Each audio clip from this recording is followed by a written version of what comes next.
वंदे मातरम। आप सभी का नेटवर्क 10 के खास कार्यक्रम चर्चा खास में स्वागत है। आज हम बात कर रहे हैं बाढ़ की। जी हाँ, देश में जैसे ही बारिश हुई तो शहर जलमग्न हो गए। बड़े बड़े शहरों या गांव कस्बे हर तरफ जनजीवन बुरी तरह प्रभावित है। हर तरफ जन सैलाब दिख रहा है, चारों ओर बाढ़ का प्रकोप है। बड़े छोटे सभी शहर इससे परेशान है। प्रकृति ने रौद्र रूप दिखाया है और ये हमेशा होता है, लेकिन कभी भी हम आज तक ऐसा नहीं कर पाए कि इन आपदाओं से निपटा जाए और हम पहले से ही तैयारी करें।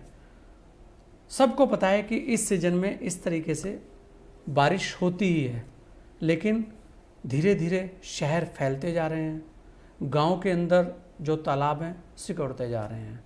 तो ऐसी बहुत सारी चीज़ें हैं जिससे आज जो हालात बने हुए हैं, बड़े डरावने हालात बने। और इसी पर आज की हम चर्चा को करेंगे। उससे पहले पेश है ये एक खास रिपोर्ट।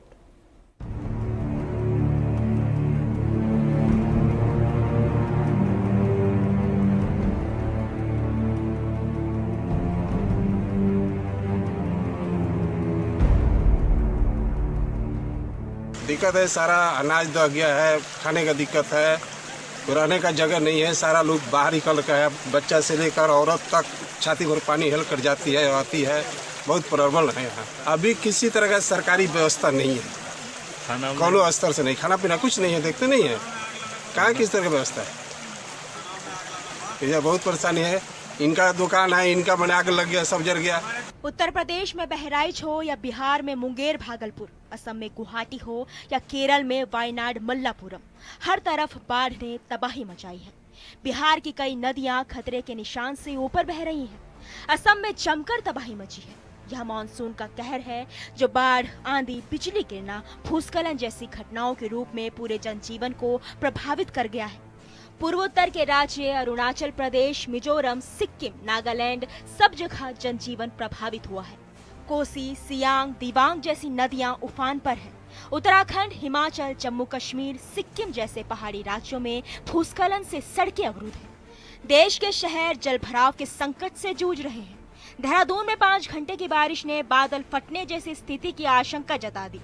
जल भराव की जो समस्या कभी गांव और छोटे कस्बों तक आती थी, उसने शहरों को भी अपनी चपेट में ले लिया है। बाढ़ का यह विनाश उस समय है जब देश कोरोना की महामारी झेल रहा है। अन्नदाता की फसलें बर्बाद हो गई हैं। असम में काजीरंगा पार्क का लगभग 90% हिस्सा डूबा हुआ है। भारी जान माल की तबाही हुई है। बाढ़ के चलते एक सिंग वाले दुर्लभ कई गैंडे भी मारे गए। प्राकृतिक आपदा को रोका नहीं जा सकता, लेकिन बेहतर आपदा प्रबंधन से इसके प्रकोप से किसी हद तक बचा जा सकता है। हर बार मानसून के आते ही हाथ बांधकर बैठे नहीं जा सकता। कहीं ना कहीं यह आज के विज्ञान और तकनीक युग में एक बड़ी चुनौती है कि हम ऐसी आपदाओं से निपटने के लिए पहले से बेहतर प्रबंध कर सकें। हमें मान लेना चाहिए कि इन दिनों प्रकृति का जो प्रकोप हुआ है वह केवल प्राकृतिक आपदा नहीं, बल्कि आपदा प्रबंधन की नाकामी भी है। 2005 में राष्ट्रीय आपदा प्रबंधन प्राधिकरण की स्थापना की गई थी, ताकि मुश्किल हालात में राहत बचाव कार्य ही नहीं बल्कि आपदा प्रबंधन के लिए हर संभव प्रयास किया जाए। लेकिन देखा यही गया कि जब भी प्रकृति ने कहीं प्रकोप दिखाया, हम विचलित हो गए। अभी भी हमें इतना सक्षम होना होगा कि मुश्किल हालात आने से पहले खुद को तैयार कर सके। Desk report, network 10। सच्चिदानंद पांडे है, बलहा गांव से, पंचायत गमाड़ी पड़ता है। और हमारे गांव में पानी इतना तबाह कर दिया है, इसमें 10 से 11 घर गिर गया और कई लोग बाढ़ से घर प्रभावित हो चुका है। न खाने के लिए कोई व्यवस्था है, न नाव का व्यवस्था है। मतलब हर तरह से हम लोग समस्या में उलझे हुए हैं। जिधर देखिए उधर पानी, बच्चे परेशान है। इसी में सांप ओप वगैरह भी निकल रहा है। मेडिकल टीम वगैरह का कोई व्यवस्था नहीं है। तो सरकार की तरफ से अभी तक कोई मदद नहीं मिला? अभी तक कोई व्यवस्था नहीं।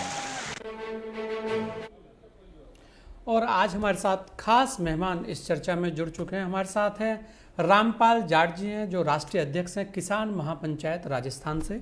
हमारे साथ मनोज भारद्वाज हैं, जो भारतीय सब लोग पार्टी बिहार से हैं, नेशनल जनरल सेक्रेटरी।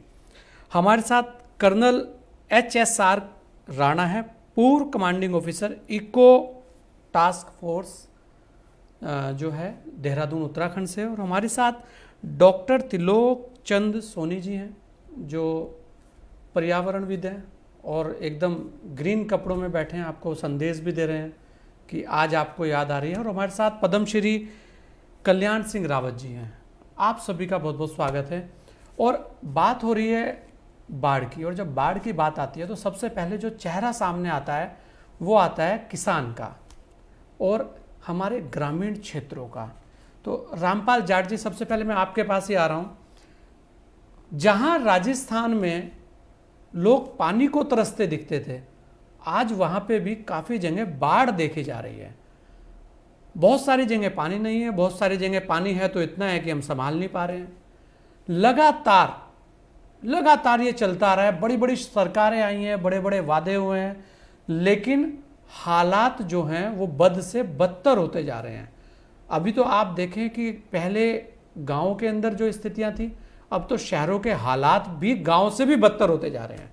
चाहे वो दिल्ली जैसी जो सबसे देश की राजधानी है, मुंबई आर्थिक राजधानी है, वहाँ के भी हालात ऐसे हैं।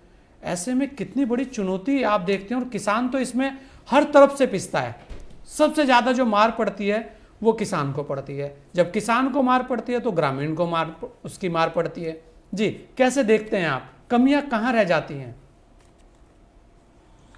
परमेंद्र गोस्वामी जी, ये सारा जो मामला है ये है मिसमैनेजमेंट और लैक ऑफ मैनेजमेंट। प्रबंधन नहीं और प्रबंधन की ठीक व्यवस्था नहीं। इसलिए राजस्थान जैसे स्थान में भी, ऐसे प्रदेश में जहां बरसात कम होती है, वहां भी लोगों को बाढ़ के कारण से पीड़ित होना पड़े, ये आश्चर्य की बात है। अभी हमने 74वां स्वतंत्रता दिवस मनाया, तो हमने 73 वर्ष पूरे कर लिए स्वतंत्रता के। उसके उपरांत भी 73 वर्षों की जो हमारी प्रगति है, बातें खूब हुई बाढ़ प्रबंधन की, बातें खूब हुई आपदा प्रबंधन की, लेकिन इसके नाम पर जो काम हुए, कोई भी काम ऐसा नहीं जो ये दिखता हो कि 73 वर्ष में ये काम तो अच्छा हो गया, अब तो हमको इस बाढ़ से राहत होगी। ये सरकारों की विफलता का प्रतीक है कि सरकारें या तो इसको प्राथमिकता देती नहीं, इस पे केवल राजनीति के लिए बातें करती है, या फिर उनकी समझ नहीं, उनके पास एक्सपर्ट्स नहीं। इस कारण से इस ढंग की स्थिति बनती है। तो मैं तो कहना चाहूंगा, किसान तो आसमान के नीचे अपनी खेती करता है। सबसे ज्यादा जोखिम भरा काम है खेती, खुले आसमान के नीचे होने के कारण से। यहाँ कोई छत नहीं है, उसमें किसान की, जैसे अभी बाढ़ आई कई जगह, फसलें जो बाजरे की थी वो आड़ी गिर गई। अब आड़ी गिरने से उनकी जो है उपज वो घट जाएगी। दूसरी ओर जो सोयाबीन की फसल है, वो जो बरसात में हुई सावन के महीने में, उस कारण से खराब हुई, तो उसकी भी उपज घट जाएगी। और राजस्थान में बहुत सारी फसलें ऐसी है, जैसे तिल है, ग्वार है, बाजरा है, इनको कम ही पानी चाहिए, तो जैसे ज्यादा पानी आता है ये फसलें खराब होती है। इसलिए कम बरसात में होने वाली फसलें, उनको भी दिक्कत झेलनी पड़ती है। ये एक पक्ष है। और सरकार है कि ऐसे समय में किसानों के दुख दर्द के साथ खड़ी दिखाई देती नहीं। यह हमारी एक पीड़ा है कि 73 वर्ष के उपरांत भी सरकारें किसान के साथ नहीं, उसको कहेगी अन्नदाता, और अन्नदाता कहकर भी उसका प्राथमिकता नहीं, उसकी कोई भागीदारी नहीं, उसके ऊपर कोई पैसा खर्च नहीं। जब भी किसान की बात आती है, किसान के क्षेत्र की बात या कृषि क्षेत्र की बात आती है, तो सरकार कहती है बजट ही नहीं है। तो यदि 7वां वेतन आयोग देना हो तो 1,02,000 करोड़ रुपए की व्यवस्था सरकार तत्काल कर लेती है। तो हम ये कहते हैं भाई, यदि आप 7वां वेतन आयोग देने के लिए जब कह रहे थे कि अर्थ का संकट है, उस समय आपने आर्थिक प्रबंध किया कि नहीं किया? पैसा कहां से आया? तो जहां से वो पैसा आया वहीं से किसान के लिए आ जाएगा ना। इनका मन नहीं, इस कारण से किसान ज्यादा समस्या रहती है रामपाल जी, क्योंकि वर्तमान की बात है कि किसान के साथ साथ जो बाढ़ है बाढ़ ने जो देश के अंदर हालात किए हैं, मैं लगातार देख रहा हूं, हर कोई कह रहा है कभी मकान गिर रहे हैं, कहीं पे कार भी डूब गई हैं। और मनोज भारद्वाज जी हमारे साथ बिहार से हैं, और जो बिहार के भी हालात हैं वो भी हर बार की तरह ऐसे ही हैं। सरकारें कोई भी रही हो, बातें सबसे ज़्यादा जो होती है वो होती है कि भ्रष्टाचार नहीं होगा, अच्छी बातें नहीं होना चाहिए, सुशासन होना चाहिए, अपराध नहीं होगा, नहीं होना चाहिए। लेकिन जब बात आती है बाढ़ की, आप देखिए कि हर बार मनोज भारद्वाज जी, इस बाढ़ के कारण कितना पैसा हर साल एक बजट बना के रखा जाता है, और वो हर बार लगता है, हर साल लगातार। जैसे रामपाल जाट जी ने बताया 73 वर्ष और लगातार ये पैसा रखा ही जा रहा है, लगता रहता है, रिजल्ट कुछ नहीं आता, हर बार दुगना हो जाता है, बढ़ जाता है। पिछली बार देखी स्थिति आपके सामने, और अब की बार भी आपके सामने पूरी स्थितियां हैं। कैसे देखते हो और कैसे, और ऐसे में अब तो बिहार में चुनाव की तैयारियां फिर शुरू हो गई हैं। जी मनोज जी। जी गोस्वामी जी, धन्यवाद। मैं बता रहा हूं कि बिहार का जो व्यवस्था है जी 15 साल लालू प्रसाद यादव का शासन रहा। जन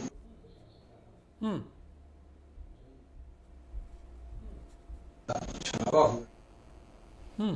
बिल्कुल, मुझे लग रहा है तकनीकी कारणों से उनसे आवाज हमारी नहीं मिल पा रही है। हमारे साथ इको टास्क फोर्स के जो पूर्व कमांडिंग ऑफिसर है मिस्टर राणा जी, कर्नल राणा, अगर आप देखें, क्योंकि आपने बहुत सारी उस टाइम जो चीजें की हैं, ऐसे में जो चुनौतियां हैं, क्योंकि जितने भी फोर्स बने, टास्क फोर्स बने या एनडीआरएफ है या एसडीआरएफ है, जितनी चीजें हैं, हर किसी पे कहीं ना कहीं हम देखेंगे कि पैसा खर्च होता है।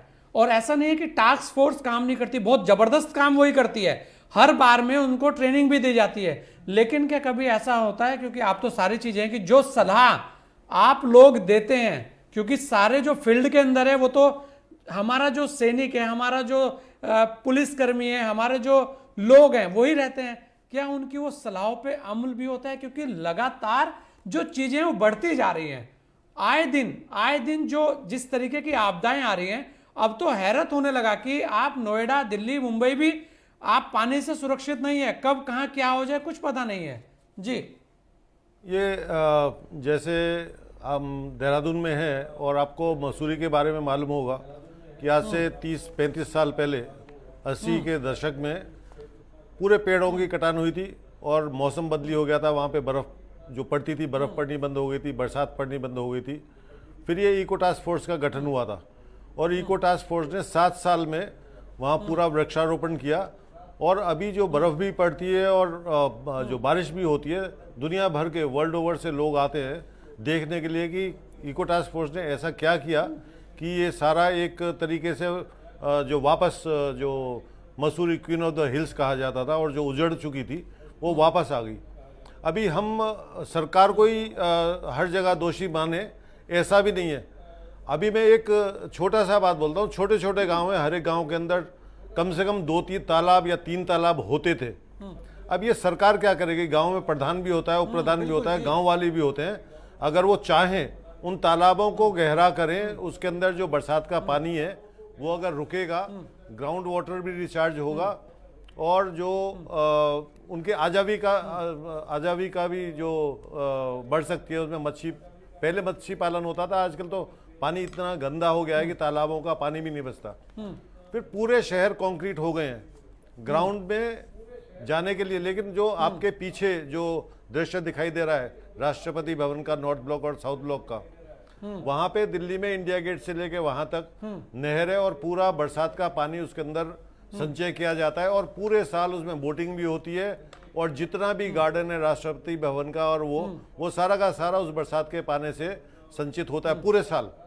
तो हम इस तरीके के प्रोग्राम लाएं अपने शहरों में और गाँवों में कि जो बरसात का पानी बह के जा रहा है उसको किसी तरीके से संचय किया जाए और उसको खेती में भी इस्तेमाल किया जा सकता है वो, और उससे बाढ़ पे भी जरूर। जल संचय जीवन संचय, ये लगातार बोला जा रहा है कि जल संचय करो, जल संचय होना चाहिए। उसके ऊपर बहुत सारी चीजें बार बार कही जाती है। हम देखेंगे कि पहाड़ में भी लगातार लोगों को कहा जा रहा है कि आप जल संचय कीजिए, लेकिन जितनी स्कीम चल रही है उसका अगर देखें तो कुछ भी परसेंटेज ऐसा नहीं है कि वो आए सामने, कुछ भी नहीं है। आप देखें लगातार, अभी पिथौरागढ़ के हालात देख लीजिए आप, वहां पे अभी किस तरीके के आपदाओं ने चुनौतियां दी हैं, हर कोई परेशान था। बिल्कुल मनोज भारद्वाज जी बताइए।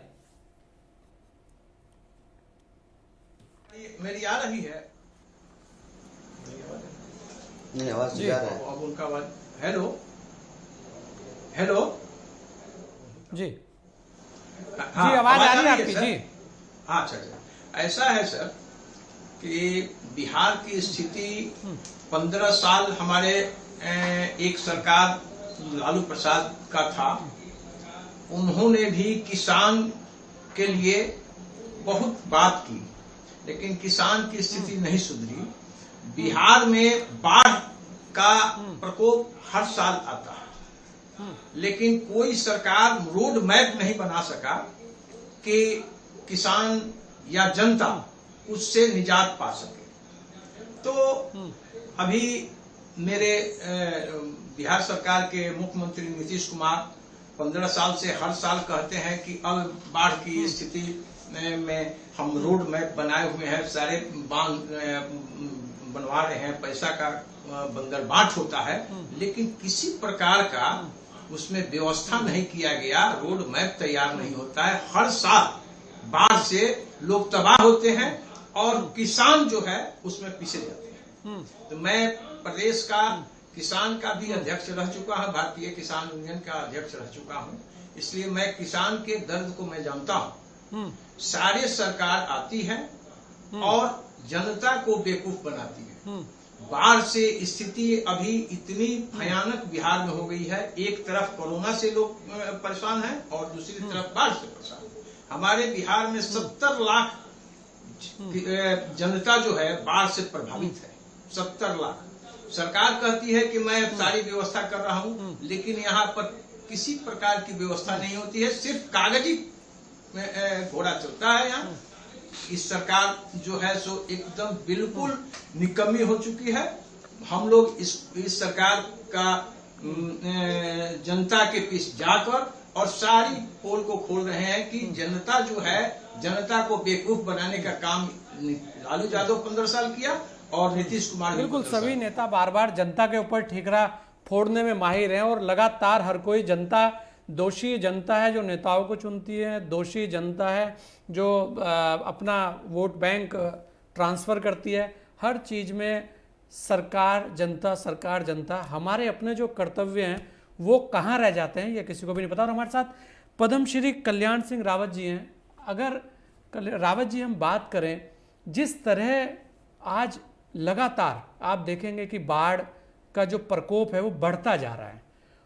पहले जो गांव की स्थितियां होती थी, वहां बड़े बड़े तालाब होते थे, जिन तालाब पर अतिक्रमण हो गया है। और ये अतिक्रमण करने वाली सरकार नहीं है, ये अतिक्रमण करने वाले हम ही लोग हैं। और उस अतिक्रमण होने के बाद अगर आप देखें तो जो इच्छा शक्ति उस अतिक्रमण को हटाने की होनी चाहिए थी, वो किसी सरकार में नहीं आई। तो ये जो सबसे बड़ा कारण है, अगर आप देखें, बाकी तो आपको ज़्यादा अच्छे से बता पाएंगे आप हमें, कि जो बाढ़ जिस तरीके से बढ़े जा रही है, जिस तरीके से आपदाएं हैं, पानी को जगह मिलने के लिए जो जगह होनी चाहिए वो नहीं है, लगातार पेड़ कट रहे हैं, शहरीकरण का विस्तार इतना ज़्यादा हो गया चारों तरफ, हर कोई बढ़े जा रहा है, फैले जा रहा है, प्लानिंग के नाम पर कुछ नहीं है। लेकिन उसके अलावा भी अगर विकास हो रहा है, उसके अलावा बहुत सारी चीज़ें ऐसी भी हैं कि जहाँ ये अतिक्रमण शब्द इस बाढ़ के, अगर हम परिप्रेक्ष्य में देखें, इस बाढ़ को अतिक्रमण से जोड़ के देखें, तो ये भी एक बहुत बड़ा कारण लगता है आपको जी? आपने सही कहा, ये अतिक्रमण एक बहुत बड़ा कारण है।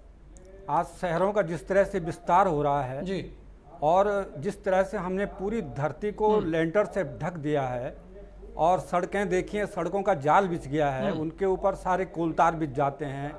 जहाँ जहाँ से पानी को ज़मीन के अंदर जाना चाहिए था, उसके अपने रास्ते थे। अंडरग्राउंड जो हमारे बड़े बड़े एक्विफियर होते हैं, उनको भरने के लिए जहाँ पानी जाता था, वो रास्ते हमने बंद कर दिए। तो पानी कहाँ जाएगा? पानी तो सड़कों में ही खड़ा होगा। सारे के सारे पानी जो है वो जब उसके रास्ते हमने चारों तरफ से बंद कर दिए तो वो बड़े बड़े तालाबों में ही तो परिणित होगा। ये हमारी जो अतिक्रमण की जो नीति है, इसका खामियाजा हम लोग भुगत रहे हैं। जब तक हम अपने शहरों को बनाने में, गाँव को बनाने में अच्छा प्रबंधन नहीं करेंगे, गुणवत्ता का ध्यान नहीं रखेंगे, कहीं भी कोई कार्य हो रहा है उसको बनाने में हम पर्यावरण के मानकों की अनदेखी कर देंगे, तो इसका ये खामियाजा जो हम आज देख रहे हैं ये देखते ही रहेंगे और इसका एक रूप हमारे सामने बार बार आता ही रहेगा। जितने भी निर्माण कार्य हो रहे हैं, कहीं नालियां नहीं बनती हैं, सड़कें बन रही हैं उनमें कहीं नालियां नहीं हैं, सारा पानी जो है वो सड़क से ऊपर के अपना रास्ता डाइवर्ट कर लेता है और कई जगहों का पानी एक मिल करके एक बाढ़ का कारण बन जाता है। तो पहले हम तो ये देखें कि हम कोई निर्माण कर रहे हैं और इस निर्माण के पीछे पानी का बहाव कहाँ है, कहाँ ये पानी जाएगा। अगर हम यहाँ कोई मकान बना रहे हैं तो उस मकान से जो पानी रुकेगा उसका कहाँ निकास होगा। तो जब तक हम निकास की बात नहीं करेंगे तब तक हम इस तरह की परेशानियों को झेलते रहेंगे। बाढ़ तो एक समस्या है ही, ज़्यादा बारिश हो रही है, ये केवल भारत की समस्या नहीं है, पूरे वैश्विक समस्या है। आज देखिए चाहे चीन हो चाहे बहुत सारे देश हैं आज इस आपदा से जूझ रहे हैं, लेकिन इसके पीछे सबसे बड़ा कारण जो है वो मानवीय हस्तक्षेप है। जो हम लोगों ने अनियंत्रित ढंग से, अनियोजित ढंग से जो काम किए हैं, जो निर्माण किया है और निर्माण करते ही जा रहे हैं, उनके पीछे हम पर्यावरण के मानकों को नहीं देख रहे हैं, तो ये सब उसका एक खामियाजा हम देख रहे हैं। जब तक हम किसी काम के पीछे उसका एक मानक नहीं रखेंगे कि ये जो पर्यावरणीय जो प्रकृति के अंदर बढ़ गया है तो प्रकृति अपना गुस्सा तो जाहिर करेगी। जाइएगा नहीं, लेते हैं एक छोटा सा ब्रेक, जल्द लौटेंगे आपके बीच।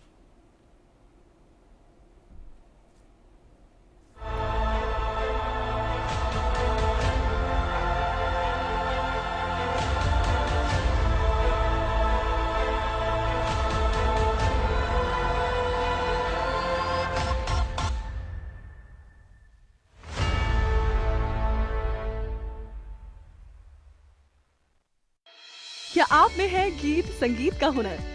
अगर आपके पास गाने का हुनर है या एक्टिंग का है जुनून, या आपके वीडियो में है कुछ खास और आप बजा सकते हैं कुछ अलग अलग साज, तो आपको जरूर मिलेगा नेटवर्क 10 का साथ। अपने हुनर, अपने अंदाज को फौरन भेजिए हमारे पास, हम देंगे आपको नई पहचान केवल नेटवर्क 10 पर। अपना हुनर हमें ईमेल आईडी पर भेजिए। हमारी मेल आईडी है network10news.in@gmail.com।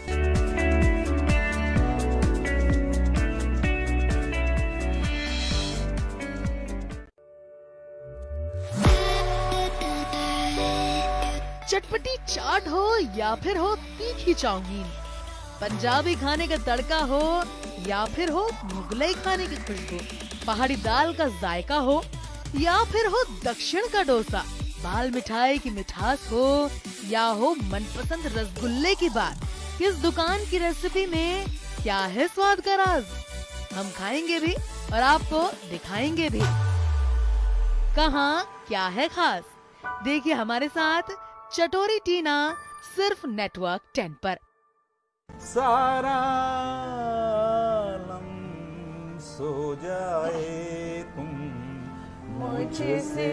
अब चाहे रब रूठे या बाबा, यारा मैंने तो हाँ कर। उनको लगता है कि अगर यार कोई घर पे आ गया और ऐसे चले जाए तो धर्म पत्नी डिसाइड कर देती है कि कहाँ जाना है। जो पत्नी है वो तो आपकी अर्धांगिनी है, आपकी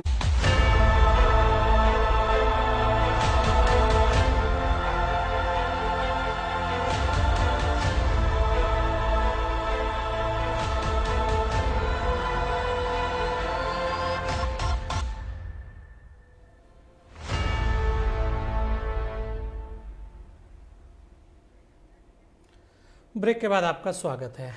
जी हाँ, आज बात हो रही है बाढ़ की। बाढ़ ने मचाई हाहाकार, चारों तरफ हो रही है, बिल्कुल एकदम हर कोई परेशान है। गाड़ियाँ डूब गई हैं, सड़कें दिख नहीं रही हैं, पानी ही पानी चारों ओर। और हमारे साथ इस खास जो चर्चा है उसमें हमारे साथ एक खास मेहमान है, डॉक्टर त्रिलोक चंद सोनी जी, पर्यावरणविद हैं। और जिस तरीके की बातें सामने आ रही हैं डॉक्टर साहब, अगर आप देखें मानवीय हस्तक्षेप वास्तव में बहुत बढ़ गया है। मानवीय हस्तक्षेप लेकिन कहते हैं ना, मानवीय हस्तक्षेप बढ़ा है। अगर वो सुनियोजित तरीके से होता, उसकी कोई प्लानिंग होती, तो शायद ऐसी स्थितियां नहीं आती। उसके अलावा जो एक सबसे बड़ी बात और है, जो इच्छा शक्ति, जिसकी बात अभी हो भी रही थी, और क्योंकि एक ऐसा शब्द है यहाँ पे, दो चीज़ें ऐसी हैं जो इस बाढ़ में, एक तो मानवीय हस्तक्षेप हो गया कि हमने बहुत ज़्यादा हर जगह हर किसी भी चीज़ को कुछ नहीं समझा। दूसरी चीज़ें, लगातार पेड़ भी कटते जा रहे हैं, लेकिन आप देखेंगे तो लगातार पेड़ लगाए भी बहुत जा रहे हैं, सरकार लगातार लगा भी रही है, लेकिन उसके बाद भी जो हालात है ना, वो सुधरते दिख नहीं रहे हैं। उसके कारण जो मानवीय हस्तक्षेप माने, या जो अतिक्रमण ज़्यादा बढ़ता ही जा रहा है लगातार, उसको माने। और आज भी हमें कितनी आवश्यकता है, जिस तरीके से हम लगातार मकान बनाने के नक्शे पास करे जा रहे हैं, लेकिन किसी को उस नक्शे के साथ ये एक शर्त नहीं लगाते कि आप ये नक्शा हम आपका पास कर रहे हैं, 2 पेड़ आपको सामने लगाने पड़ेंगे। जी, सबसे पहले तो गोस्वामी जी और पूरा 10 नेटवर्क चैनल के सभी लोगों को बधाई है, क्योंकि शहरीकरण के जो बीच में बाढ़ आ रही है, उस बाढ़ के कारण ग्रामीण क्षेत्र किस स्तर से प्रभावित हो रहे हैं, वो आपने जो जोड़ा है वो सबसे अच्छा बिंदु रखा है। और आपका पूरी टीम बधाई के पात्र है कि जो दुर्गम क्षेत्रों की समस्याएं हैं, वो समस्याएं पूरे देश में जाए। तो मैं अपने मुद्दे पे आता हूँ आज की। जिस तरीके से वर्तमान समय में बारिश के कारण पूरे देश में हालत बने हुए है, वो चिंतनीय तो है। कहीं ना कहीं जो पर्यावरणीय असंतुलन है, उस पर्यावरणीय असंतुलन के कारण ऐसी चीजें जन्म ले रही है। हमने अपना स्वार्थ तो देखा, लेकिन हमने अपने स्वार्थ के पीछे ये नहीं देखा कि मेरे स्वार्थ के पीछे जो है कि आने वाली पीढ़ी या कल का समाज प्रभावित होगा, उस ओर मैंने ध्यान नहीं दिया। मैं अगर ग्रामीण, क्योंकि मैं तो गांव का रहने वाला हूं, गांव की भौगोलिक स्थिति क्या है, भौगोलिक परिवेश क्या है, मैं बहुत अच्छे तरीके से जानता हूं। जिस तरीके से आज शहरों की अगर बात करते हैं तो बाढ़ की बात हम कर लेते हैं। इससे भयंकर जो बाढ़ आपदा है, वो आपदा हमारे यहाँ भूस्खलन की है। हमारे यहाँ बाढ़ की उतनी बड़ी समस्या नहीं आती जितनी बड़ी समस्या भूस्खलन की आती।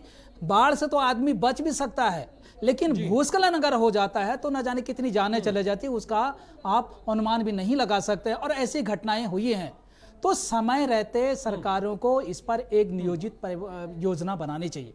जब तक इस पे एक नियोजित तरीके से एक योजना नहीं बनेगी, तब तक इस प्रकार के जो कि प्राकृतिक आपदा भी आते रहेंगे, और जो पानी बारिश का है वो शहर में जाकर के शहर में जो है कि बाढ़ की स्थिति के रूप में जो कि जन्म लेके और कई परिवारों को प्रभावित करेगी। बाढ़ का आने का कारण क्या है कि ग्रामीण क्षेत्रों में जो अधिकतर के जो पेड़ पौधे काट लिए हैं हम लोगों ने। पुराने जमाने के हमारे जो लोग थे वो क्या करते, पेड़ पौधे लगाया करते। जब बारिश आती तो वो पानी सीधा नालों के रूप में नदी में नहीं आया करता था, बल्कि उस पानी को रोकने के लिए वो गाय भैंसों को जंगल में पिलाने के लिए तालाब बना लिया करते थे। कई पानी वहां रुक जाया करता था, छोटे छोटे गड्ढे बना लिया करते थे, जिससे पानी का पहाड़ों में पानी की कहीं किल्लत नहीं पड़ती थी। लेकिन वर्तमान स्थिति में क्या हो गया कि जैसे पलायन की स्थिति आई, पलायन की स्थिति आने के कारण और लोगों ने अपने स्वार्थ के कारण जंगलों में आग लगाना शुरू कर दिया।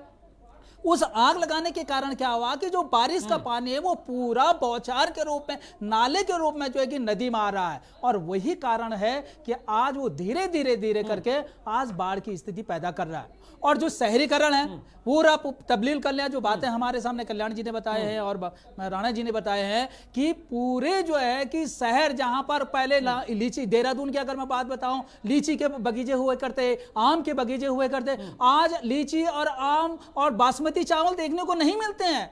यहाँ बिल्डिंग ही बिल्डिंग हमको देखने को मिल रहे हैं। तो वो पानी कहाँ जाएगा? जो पानी सिंचाई के में हम प्रयोग किया करते थे, जिस पानी से हमारा धान का उत्पादन, बासमती का उत्पादन हुआ करता था, आज वो चीजें रह नहीं गई है। तो कहीं ना कहीं जो है कि वो पानी तो अपना विकराल रूप लेगा। हम सरकारों पे दोष दे देते हैं कि सरकार ये नहीं कर रही है, इस प्रकार के काम नहीं करे, लेकिन सरकार ने तो एक योजना बना दी। उस योजना को हम किस तरीके से अपने गांव में लागू करना, उसके जिम्मेदार सरकार है या मैं हूं?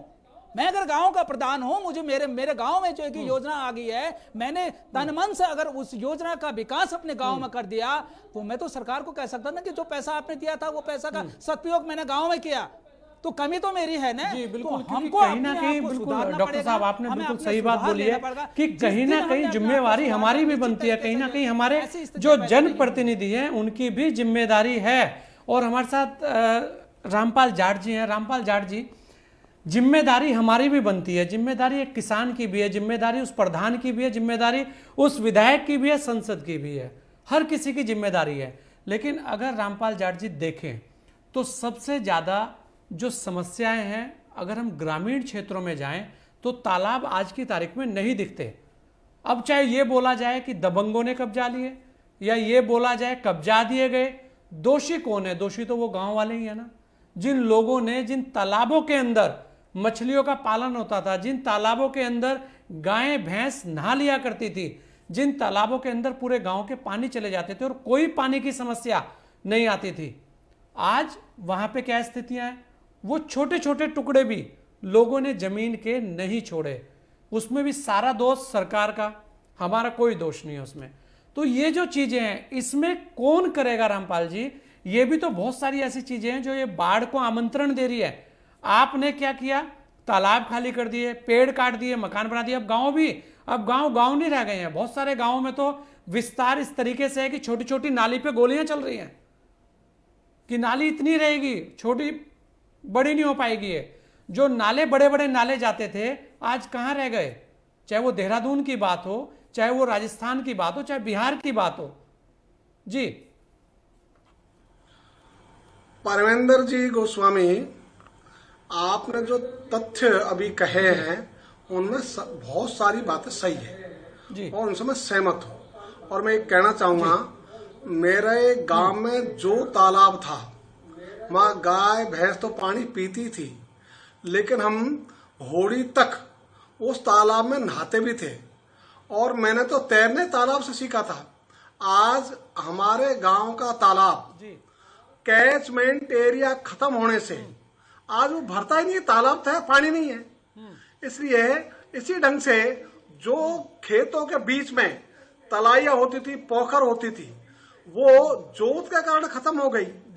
ये ठीक बात है कि ऐसा हम नहीं कह सकते कि हम तो इसमें कहीं दोषी है ही नहीं, है ना। हम सब मिलके हम इसमें कहीं न कहीं जिम्मेदार है। लेकिन अभी जो व्यवस्था है, जिनको हमने ट्रस्टी के नाते ये सब काम करने के काम सौंपे हैं, जिनको हम टैक्स देते हैं, सोने से लेकर जगने तक, जगने से लेकर सोने तक, हर चीज का हमसे टैक्स लिया जाता है। और वो कहते हैं कि हम जन कल्याणकारी राज्य हैं और जन कल्याणकारी राज्य के ये पवित्र दायित्व है कि वो ट्रस्टीशिप को बखूबी निभाए। आज जो सरपंचों की बात है, ग्राम प्रधानों की बात है, आज वो स्वतंत्र निकाय नहीं है। आज उनका डिजाइन इस ढंग का है कि जिसको भी सरपंच रहना है, जिसको भी गांव का प्रधान रहना है, यदि वो शासन अनुकूल रहेगा तो ही काम कर पाएगा। यदि वो शासन के अनुकूल नहीं रहकर स्वतंत्र रूप से कोई काम करना चाहेगा तो उसको वहीं मसल दिया जाएगा, कुचल दिया जाएगा।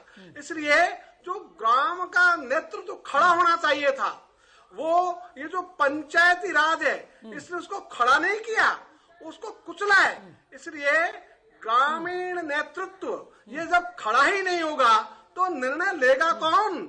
इसलिए निर्णय लेने की जिनके पास क्षमता थी, उनको इस ढंग के ढांचे में ढाल दिया गया कि वो सरकार के अनुकूल ही बात करेंगे। इसलिए सरकार के विश्वसनीय होकर वो रहेंगे। जब ऐसी स्थिति होती है तो ग्रामीण नेतृत्व भी नहीं है, चिंता करेगा कौन? इस कारण से ये जो खामी है, ये सिस्टम की खामी है। सिस्टम ऐसा तैयार किया है। और इसका मैं एक उदाहरण देना चाहूंगा। अभी हम बहुत चर्चा करते हैं पंचायत राज मजबूत हुआ और पंचायत राज को हमने 29 अधिकार दे दिए। उन 29 अधिकारों की आज भी स्थिति ऐसी है कि वो ग्राम पंचायत तो नहीं पहुंच पाए, क्योंकि भारतीय संविधान में जब संशोधन किया तो ये कह दिया गया ये अधिकार देने का काम करेंगे राज्य, वहां की राज्य सरकार है। और हुआ क्या? गंगा तो आई लेकिन शिव जी की जटा में रम गई, नीचे नहीं आई। इसी ढंग से राज्य सरकारों के पास जो काम दिया गया, उन राज्य सरकारों ने वो 29 विषय आज तक भी पंचायत राज को नहीं सौंपे हैं। और नहीं सौंपने के कारण से उनको जो ताकत मिलनी चाहिए थी स्वतंत्र निर्णय लेने की, उनको ताकत मिलनी चाहिए थी काम करने की, उनके पास है ही नहीं। इसलिए आज भी वो पूर्णतः निर्भर है राज्य के ऊपर। इस कारण से जैसा राज्य डिजाइन तैयार करता है, रामपाल जी आप ये कह रहे हैं कि जो सरकार ने उन्हें ताकत नहीं दी है, रामपाल जी जो सरकार ने उन्हें ताकत नहीं दी है पंचायत राज की, जो चीजें आप कह रहे हैं, सवाल उठा रहे हैं, उससे बाढ़ में अगर हम जाएं तो क्या जल संचय करने के लिए जो प्रधान को तालाब की खुदाई करनी पड़ती है, जो लोगों को साथ लेके वो खुदाई करके उस जल संचय को कर सके, क्या उसकी भी ताकत उससे छीन ली गई है? ऐसा तो कहीं भी ऐसा नहीं है उसमें कि वो गांव के प्रधान, वो गांव के लोग मिलके उस तालाब को ना खोद पाए, वो मिलके वहां पर जल संचय ना कर पाए। जी रामपाल जी। जी मैं एक बात थोड़ा गोस्वामी जी, ये सही बात है कि गांव चाहे तो वो तालाब खोद भी सकता है, तालाब का संरक्षण भी कर सकता है, लेकिन गांव के बीच में आ गई सरकारें। इसलिए हर चीज में सरकारों की एक जो है ना व्यवधान, सरकारों के द्वारा एक हस्तक्षेप, ये जो होता है उसके कारण से अनेक गांव ने काम किए हैं, स्वतः तालाब बढ़ाए, अपने तालाबों का संरक्षण किया है, इसमें कोई संदेह नहीं। लेकिन वो कुछ उदाहरण के रूप में बच गए। ये काम सर्वत्र हो, इसके लिए शासन की अनुकूलता, सिस्टम की अनुकूलता, ये जरूरी चीज है और ये आज उपलब्ध नहीं है। इसलिए पंचायती राज जिसको ये काम करना चाहिए कि बाढ़ को नियंत्रण करे, बाढ़ आने पर लोगों को सहायता पहुंचाए, वो देखते हैं सरकार की तरफ। तो हमने स्वभाव ही ऐसा बना दिया। और एक बात और कहना चाहूंगा मैं, जो घटना हुई राजस्थान में, दो घटना एक साथ हुई। एक गांव जो चंबल नदी के किनारे बसा हुआ था, बाढ़ ने उस गांव को घेर लिया, पानी ने, उस गांव वालों ने अपनी नावें उठाई और पार हो गए, कोई कैजुअलिटी नहीं हुई। पूरा का पूरी छोटा जो गांव था पूरा को पूरा शिफ्ट हो गया बाढ़ के दूर। और एक दूसरा गांव था नदी के पास पाली जिले में, जब मारवाड़ है, मेवाड़, जब बरसात कम होती है, वहां थोड़े से पानी में ही 2 आदमियों को बचाने के लिए हेलीकॉप्टर भेजना पड़ा और तब भी एक आदमी नहीं बचा। तो ये जो स्थिति है, पानी के साथ व्यवहार कैसे करें, ये लोगों के सीखने की भी चीज है। और लोग यदि सीखेंगे तो और भी, सरकार आवे कि नहीं आवे, खुद को तो बचना ही पड़ेगा ना। इसलिए खुद बचे, ये भी तो हमको सीखना पड़ेगा। तो पानी के साथ व्यवहार कैसे किया जाए, ये तो खुद को सीखना पड़ेगा। इसमें सरकार आएगी तब तक तो हम बचेंगे ही नहीं। इसलिए बिल्कुल ये जो ट्रेनिंग थी, ट्रेनिंग बिल्कुल रामपाल जाट जी की पानी के साथ व्यवहार कैसा हो ये तो सीखना पड़ेगा। बाढ़ ऐसी चीज है कि देर रात में भी आ जाए तो पता नहीं लगता। बहुत सारे लोग ऐसे ही रह जाते हैं। जिस तरीके की जो हमारे पास घटनाएं, जो समस्याएं, जो चीज़ें सामने आई हैं, उसमें ऐसी ऐसी स्थितियां हुई हैं कि लोगों को पता ही नहीं चला और वो पानी के जो अंदर है अपने आप को उन्होंने उस टाइम पाया। तो रातों रात पानी कहाँ से आया, कहाँ चला गया, ये सारी चीज़ें किसी को भी पता नहीं रहती। यही सबसे बड़ी बाढ़ की समस्या है कि पता रहने के बाद भी पता नहीं रहती। मनोज भारद्वाज जी, बिहार के हालात भी कोई ज़्यादा इतर अच्छे नहीं हैं और लगातार बातें सब करते हैं, लेकिन समस्या का समाधान कैसे होगा इस पर बात क्यों नहीं होती। और बड़ी बड़ी पार्टियां, जब जैसे रामपाल जी ने बताया बहुत सारी चीज़ें हैं। एक सवाल है ये आपसे भी कि बहुत सारी पार्टियों के जो एजेंडे जब तय होते हैं ना, और पार्टी का जो मैनिफेस्टो बनता है जिसको बड़े जोर शोर से बनाने का काम होता है, उसके अंदर जो प्राथमिक है ना, वो पहला जो शब्द पे लाइन आनी चाहिए वो बाढ़ कहीं नहीं होता। वो शब्द होता ही नहीं है बाढ़ का कि हम बाढ़ को रोकेंगे, हम नदी से नदियां जोड़ेंगे या हम जल संचय करेंगे। वो एक बात का विषय है। वो माननीय प्रधानमंत्री जी ने अब की बार जरूर जल शक्ति जो मंत्रालय बनाया है वो एक जरूर किया है कि अब से उस चीज पर ध्यान केंद्रित करने की कोशिश हुई है। लेकिन जो पार्टियों के मैनिफेस्टो हैं, चाहे वो किसी की भी हो, आपकी भी हो, सब पार्टियों के हालात ऐसे ही हैं। तो क्यों जो जितना पैसा हम उसमें खर्च कर रहे हैं बाढ़ के लिए हर साल, क्यों उसके लिए एक ऐसी टीम नहीं बनाते कि जिससे कि वो जो पैसा है वो उसको नियंत्रित करने में लगे, एक ही बार लगे। जी बहुत अच्छे बात कहे गोस्वामी जी, ऐसा है कि बाढ़ का स्थिति जो है सारी पार्टियां करती है, घोषणा करती है, लेकिन बाढ़ नियंत्रण की कोई व्यवस्था नहीं करती। आपने कहा, मैंने पहले भी बोला था, मेरे राष्ट्रीय अध्यक्ष डॉक्टर अरुण कुमार भाजपा के राष्ट्रीय अध्यक्ष हैं, और तीसरा मोर्चा आपको भी जानकारी मिली होगी, इसका तीसरा मोर्चा जो बिहार में भी बना है, आगे चुनाव होने जा रही है, तो उसमें हम लोगों का एजेंडा है कि किसान के लिए इंफ्रास्ट्रक्चर तैयार किया जाएगा। भ्रष्ट सरकार जो है, जो 15 साल लालू प्रसाद ने किया और 15 साल नीतीश कुमार ने किया, उस सरकार को हम लोग को उखाड़ फेंकना है। और हम लोगों का नेतृत्व जो है सो एकदम साफ सुथरा है। हमारे नेतृत्व ये अरुण कुमार ने कहा है कि मैं पहला भ्रष्टाचार, इसमें सबसे बड़ी चीज है कि भ्रष्टाचार से सारी व्यवस्था चरमरा गई है, उसको खत्म करने के लिए जरूरत है।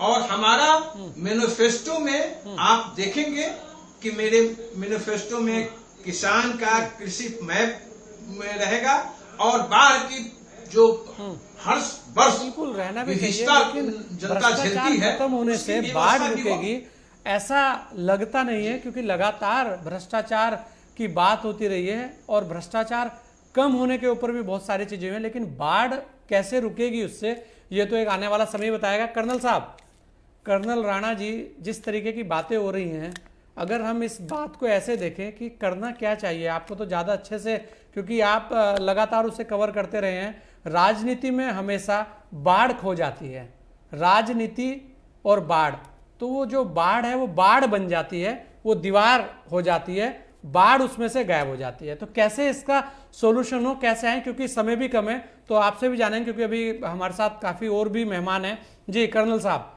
निस्तारण कैसे होगा जी? जो हमारा जो प्लानिंग है उसमें भी कहीं तो एक खोट है। हम नदियों का कैचमेंट एरिया रोक के उसको रिवर फ्रंट डेवलपमेंट बना देते हैं। यहाँ पे wild life institute of India है, यहाँ पर FRI है, बड़े बड़े जो पर्यावरणविद हैं उनसे कोई सलाह नहीं ली जाती।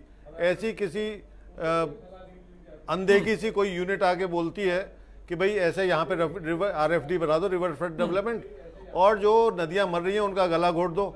जो पानी का जो सड़कें बनाई जाती हैं उसमें कोई कि कहाँ ढाल है, कहाँ पे नाले हैं, उनका कोई पानी निकलने का रास्ता देखा जाए, उनका कोई गौर तलब नहीं होता। देहरादून में आज से 30-35 साल पहले किसी के घर में चार दीवारी नहीं होती थी, हर एक के घर में हैज होती थी, और बड़ा सुंदर सा ग्रीन, जैसे अभी बताया था कि लीची के पेड़ थे, आम के पेड़ थे, उस तरीके से बाग बगीचे थे, और पूरा पानी बरसात का निकल के चला जाता था। हर एक घर के अंदर अभी चार दीवारियां हो गई हैं। बरसात का पानी रोड पे आता है, बाढ़ तो आएगी, कार भी डूबेगी, उसमें स्कूटर भी डूबेंगे, हादसे भी होंगे। तो ये कहीं हम जब प्लानिंग करते हैं उस टाइप पे साथ में रखना चाहिए। और ये जो नदियों का जो गला घोट घोट के हम RFD बनाते हैं, तो वो हम नदियों को मार रहे हैं, और नदियों को मार रहे हैं, और वो बाढ़ का भी हम एक काम कर रहे हैं। तो ये सारा जो प्लानिंग होती है, जब रोड बनाई जाती है या जब रिवर फ्रंट डेवलपमेंट, पहले तो बनाना नहीं चाहिए, और अगर बनाना है तो ये देखना चाहिए कि जो पानी का जो नदी का जो कैचमेंट एरिया है उसको हम कहीं छोड़ के रखें कि पानी नदी में चला जाए। नहीं जाएगा तो बाढ़ की स्थिति पैदा करेगा ही करेगा। तो मैं अपने एक्सपीरियंस से ये बात कर रहा हूँ, क्योंकि यहाँ पे भी हमने प्लानिंग ऐसी हो जाती है कि प्लानिंग पर्यावरण विद की जगह प्लानिंग हमारे ऐसे लोग कर लेते हैं, शायद जिन लोगों ने बाढ़ देखी ना हो या उन्हें पता ही ना हो कि बाढ़ आती कैसे है। तो ऐसे भी बहुत सारी बातें। और हमारे साथ में कल्याण सिंह रावत जी, सारी चीज़ें सामने हैं, सॉल्यूशन कैसे निकले, आप लगातार काम कर रहे हैं, लगातार है, अतिक्रमण भी है, लोग जागरूक भी नहीं है। हाँ ये जरूर है, वादे बड़े बड़े करेंगे, पेड़ लगाएगा एक एक आदमी 100, अगर आपने गिने ना हो तो हजार एक एक बता देगा भी आपको। तो ये बहुत सारे होंगे, बहुत सारी चीज़ें आएंगी, लेकिन जो स्थिति है वो आप देख रहे हैं कि किस कदर बुरी से बुरी होती जा रही है लगातार। तो क्या करना चाहिए, जैसे अभी हमारे कर्नल राणा ने बताया कि जो नीति बनती है, फिर यही बात नीति की आ जाती है। जैसे अभी रामपाल जाट जी बोल रहे थे, जो नीतियां हैं, जो चीज़ें हैं, वो कहीं ना कहीं जो स्पेशलिस्ट हैं उस चीज़ के, वो कहां से आते हैं ये पता नहीं लगता। बात देहरादून की है और आदमी वहां मुंबई का काम करे तो ये कैसे संभव होगा जी? हाँ, ये मुद्दा बहुत जटिल है। जो हम बाढ़ और सबके हमारा तो उत्तराखंड ज़्यादातर केवल बाढ़ की चपेट में नहीं है, भूस्खलन भी यहाँ है, हिमालय पिघल रहा है। हिमालय में जो वैश्विक गर्मी हो रही है उससे तो बहुत सारे ऐसे झीलें और तालाब बन चुके हैं जो आने वाले समय में हमारे लिए बहुत बड़े खतरे बने हुए हैं। तो ये तो हम तो कई खतरों से खेल रहे हैं, लेकिन ये है कि इन आपदाओं को रोका नहीं जा सकता है, न्यून किया जा सकता है, कम किया जा सकता है, उसके लिए हमें प्रयास करने चाहिए। और सबसे बड़ी बात जो है, जो अनायास ढंग से हम जो निर्माण कार्य कर रहे हैं उन पे अंकुश लगना चाहिए, क्योंकि हमारे जितने भी माननीय विधायक जी हैं, माननीय सांसद जी हैं, इनके जो काम होते हैं कि हम अपने क्षेत्र के विकास के लिए काम कर रहे हैं, वो ऐसे काम उनके जो नीचे वाले लोग होते हैं वो निकाल लेते हैं कि जहाँ पर कम से कम खर्चा हो वहाँ पर हम कुछ चीज़ बनाना चाहते हैं ताकि अपने स्वार्थ के लिए, अपने लाभों के लिए। लेकिन वो तब यह नहीं देखते हैं कि हमें इसको से हमारे यहाँ पर पर्यावरण पर कितना बड़ा असर होगा। हम ऐसे स्थानों पर स्कूलें खड़ी कर देते हैं जो भूस्खलन वाली जगह हैं, क्योंकि वहाँ पर जगह है, हमें निःशुल्क मिल रही है, तो वहाँ पर हमको कटिंग भी कम करनी पड़ती है, तो वहाँ पर हम स्कूल बनाने के लिए तैयार हो जाते हैं। इस तरह के जो कार्य हैं इनको रोका जाना चाहिए, और किसी भी कार्य का जहाँ पर कोई निर्माण कार्य हो रहा है उसके लिए उसका प्रबंधन सही ढंग से होना चाहिए। उसको यहाँ पर देखा जाना चाहिए चारों तरफ कोई आपदा का कोई कारण है कि नहीं है। अब आपदा के लिए है तो आपदा के लिए तो हम सबसे बड़ी बात यह है कि हम उसके लिए एक ऐसा सिस्टम तैयार करें कि आपदा को न्यून किया जा सकता है। एक छोटा सा उदाहरण मैं आपको देना चाहता हूँ। हमारे चमोली में गौनाताल एक जगह था, जब वहाँ ऊपर पूरी चट्टान गिरी थी तो बिरही नदी रुक गई थी और इतनी बड़ी झील बन गई थी कि 2 किलोमीटर लंबी झील बन गई थी। तब अंग्रेजों ने क्या किया था कि ये झील जब टूटेगी तो इससे कितनी तबाही हो जाएगी।